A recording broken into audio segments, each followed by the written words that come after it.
से शहर की है जो अपनी शक्ल सूरत से परेशान था। हर कोई पतला होना चाहता था, सुंदर दिखना चाहता था। और तभी शहर में आई आरा। आरा ने शहर के बीचों बीच एक फैट लॉस सेंटर खोला। दावा था कि मिनटों में वजन घटा देगी। लोगों को यकीन नहीं हुआ, लेकिन जब एक रोती हुई लड़की अंदर गई और कुछ ही देर में किसी मॉडल की तरह बाहर निकली तो पूरा शहर पागल हो गया। न कोई जिम, न कोई डाइट, बस आरा का एक स्पर्श और सारी चर्बी गायब। आरा अब डॉक्टर नहीं, भगवान बन चुकी थी।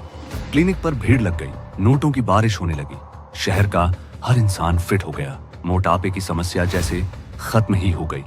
लेकिन कुछ ही दिनों में आरा का क्लिनिक खाली पड़ गया, क्योंकि सारे मोटापे से परेशान लोग पतले हो गए थे। कामयाबी के साथ आरा के चेहरे पर एक अजीब सी बेचैनी आने लगी। तभी शहर के अंधेरे कोनों में लाशें मिलने लगी। ये आम मौतें नहीं थी, लाशें ऐसी थीं जैसे किसी ने शरीर के अंदर से सब कुछ चूस लिया हो। मांस, खून, चर्बी, कुछ नहीं बचा था। केस आया इंस्पेक्टर वीर के पास। वीर ने देखा कि मरने वालों की गर्दन पर एक अजीब सा निशान है। वीर ने वही सेम निशान अपने हवलदार के गर्दन पे भी देखा। उसने हवलदार से पूछा, ये निशान कहाँ से आया? हवलदार ने बताया कि ये निशान वजन कम करने के इलाज के वक्त आया था, जो कि आरा के क्लिनिक में हुआ था।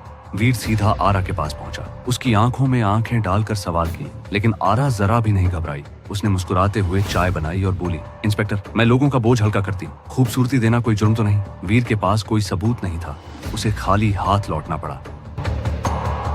लेकिन वीर का पुलिस वाला दिमाग मान नहीं रहा था। उसी रात वो बिना परमिशन के क्लिनिक में घुस गया। अंदर बहुत अंधेरा था। तभी बेसमेंट से एक अजीब सी आवाज आई, जैसे कोई जानवर अपना शिकार खा रहा हो।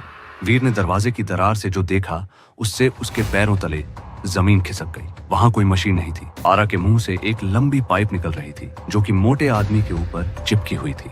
वो वजन कम नहीं कर रही थी, वो उसे पी रही थी। वीर समझ गया कि ये औरत नहीं, राक्षस है। वो भागने के लिए पीछे हटा, लेकिन गलती से एक ट्रे गिर गई। सन्नाटा छा गया। वीर पलटा और आरा उसके एकदम सामने खड़ी थी। उसकी आंखों में अब इंसानियत नहीं, सिर्फ भूख थी।